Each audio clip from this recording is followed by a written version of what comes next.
Masculinity is defined by Lexico.com as the qualities or attributes regarded as a characteristic of men. Looking at the bottom, you will notice words used to describe someone who is masculine. I don't know about any of you, but I know many people who fit one or more of these adjectives, but would not consider themselves masculine or a man, as the definition states. Since our first definition used the word men, we decided to define men as well. Dictionary.com explains, man, male, gentleman are nouns referring to adult human beings who are biologically male, that is, physiologically equipped to initiate conception but not to bear children. Here are even more adjectives for masculine or for a man, since they're kind of intertwined by the first two definitions. Anyone else a little confused, offended, mad, surprised? So here's a question. If you were to describe me to a friend without mentioning my name, what do you think you'd say? Would you say I was a black woman with short blonde hair and really good taste in suits?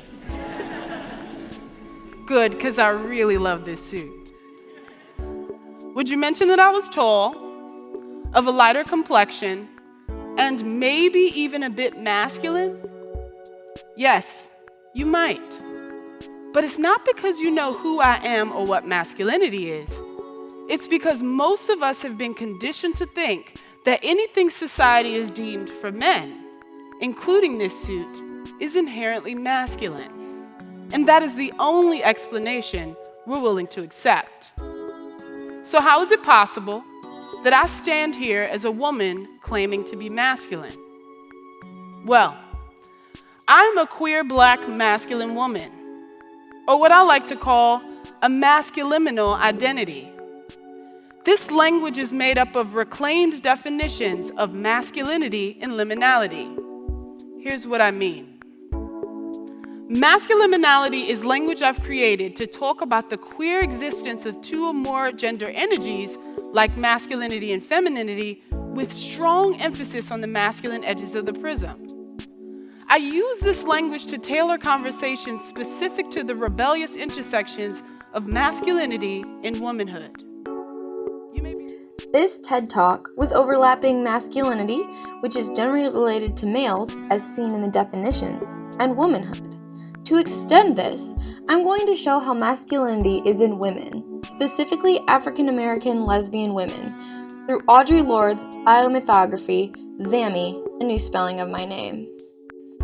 As I explored passages from this work, I focused on the synonyms of masculine from the beginning to show how Audre Lorde, as an African American lesbian woman, is masculine. Specifically, I will be focusing on the synonyms strong, independent, and tough. Audre Lorde explains her experience in being a black lesbian woman when she states, "We discovered and explored our attention to women alone, sometimes in secret, sometimes in defiance, sometimes in little pockets that almost touched. Why are those little black girls always either whispering together or fighting, but always alone, against a greater aloneness?"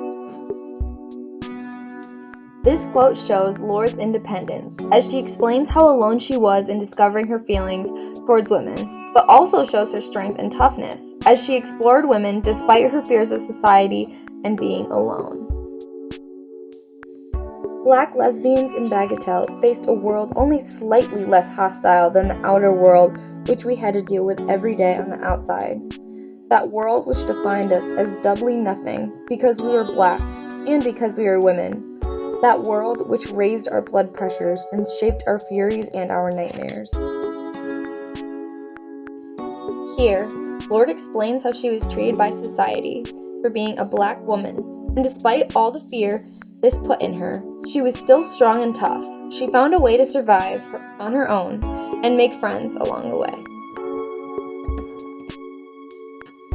Black or white, kiki, butch, or femme, the only thing we shared, often and in varying proportions, was that we dared for connection in the name of women, and saw that as our power, rather than our problem. Displayed in this passage is the strength Lorde feels by being a lesbian woman, She feels as though she and other lesbian women are strong because of their unity based on their homosexuality and their gender. Masculinity exists in all women, even those who present femininely. It commonly shows up in the energy of women athletes, construction workers, activists, even mothers. And that's just to name a few. So why is this so hard for us to see? It's because although masculinity doesn't discriminate on the body it manifests in, we, like most cultures, have.